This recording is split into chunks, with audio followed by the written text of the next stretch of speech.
আসসালামু আলাইকুম রহমতুল্লাহি ওয়া বারাকাতুহু। সুপ্রিয় দর্শক, আমরা যারা আয়াতুল কুরসি এখনো মুখস্থ করি নাই, আজকে এই আয়াতুল কুরসি মুখস্থ করে নিই।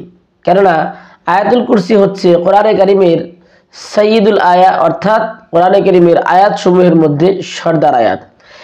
এই আয়াতুল কুরসি যিনি প্রত্যেক ফরজ নামাজের পরে পাঠ করবে, হাদিস শরীফে আসছে মৃত্যুর পর সে সাথে সাথে জান্নাতে প্রবেশ করবে। সুবহানাল্লাহ।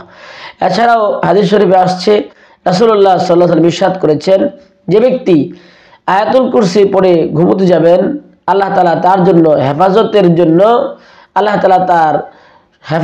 জন্য একজন ফেরেশতা নিয়োগ করবেন, যিনি তাকে ঘুম থেকে ওঠা পর্যন্ত ওই ফেরেশতা হেফাজতের দায়িত্ব পালন করবেন। ঘরে চোর আসবে না, বিপদ হবে না। আল্লাহ তাআলা এই আয়াতুল কুরসির বদৌলতে ওই ব্যক্তিকে সমস্ত বিপদ থেকে রক্ষা করবেন। সুবহানাল্লাহ। তাই চলুন দেরি না করে আয়াতুল কুরসিটি সহি শুদ্ধভাবে আমরা মুখস্থ করে নিই। বিসমিল্লাহির রহমানির রহিম।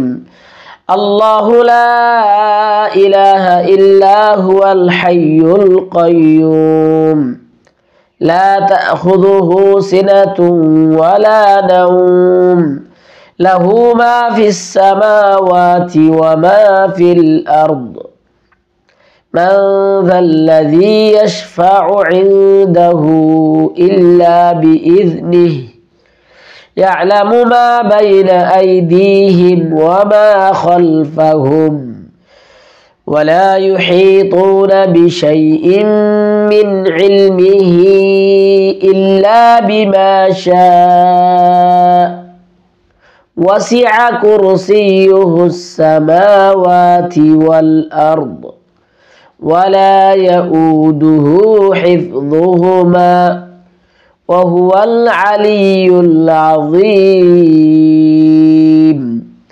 সাদাকাল্লাহুল আযীম। ইনশাআল্লাহ আপনি দৈনিক একবার করে পড়তে থাকুন, একই সময় হবে, দেখবেন যে আপনার এই আয়াতুল কুরসিটি মুখস্থ হয়ে গেছে।